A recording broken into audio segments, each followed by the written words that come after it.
Но сега следва рубриката "Хора сред другите", която този път може искрено да събуди вашето недоумение. Особено ако сега поглеждате към пералнята, поглеждате към онзи куп с дрехи, които чакат да бъдат изгладени и си мислите, че има хиляди по-приятни завършени неща в неделя. Със сигурност има, но по света има хора, които не мислят точно така. Това са хора, които не просто са издигнали в култ гладенето на дрехи, а участват в състезания по екстремно гладене.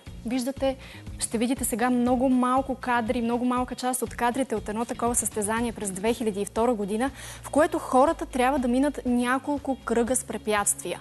По вода, по скали, по дървета и къде ли не, да гладят пред погледа на строги съдии, които следят дали всичко е както трябва. Това е едно истинско спортно състезание, но дори когато няма организирано такова, хората, които са влюбени в екстремното гладене, може да видите, сами си измислят предизвикателства.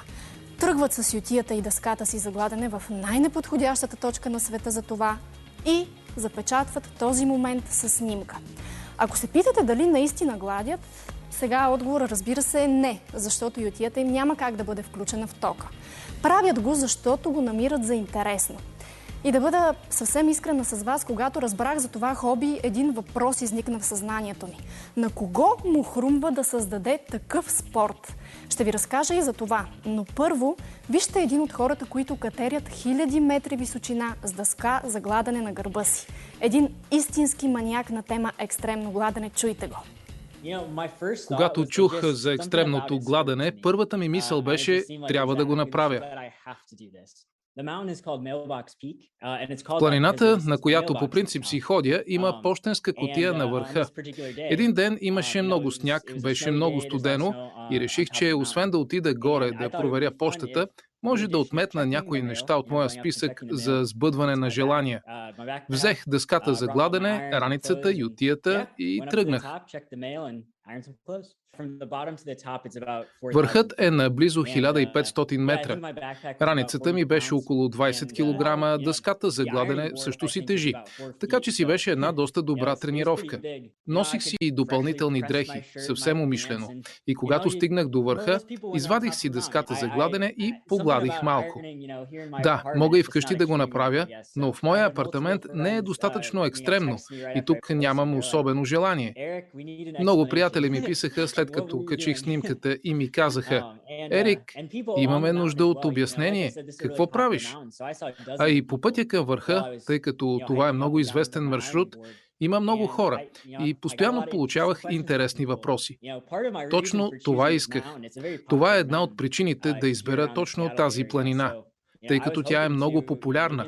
Целта ми беше да покажа на хората, че има такъв спорт, защото той за сега е по-разпространен в Европа. Така че това беше първата планина, на която го правя, но няма да е последната. На въпроса защо го правя, отговорът е просто забавление. Забавление като никое друго. Има нещо специално в това да гладиш на екстремни места. Тази зима мисля да поразходя дъската за гладене малко повече. Не просто да я нося със себе си, ами да карам ски с нея. Спортът дава много възможности. Хората гладят под водата, катерят скалите с маса за гладене. Тези хора ме вдъхновяват. Възможностите са наистина безкрайни. Да, дължа ви обяснението, което самата аз търсих дълго време. Как така се е появил този спорт, това странно хоби? Появило се още преди 40 години, забележете, когато англичанинът Тони Хиъм с изумление установил, че брат му си глади дрехите навсякъде, дори когато ходи на палатка. Тогава Тони решил, че ще иронизира брат си и ще носи ютията си навсякъде. Едва ли е предполагал, че с идеята си ще зарази хора по целия свят. Но ето, че някои неща се случват без особено планиране.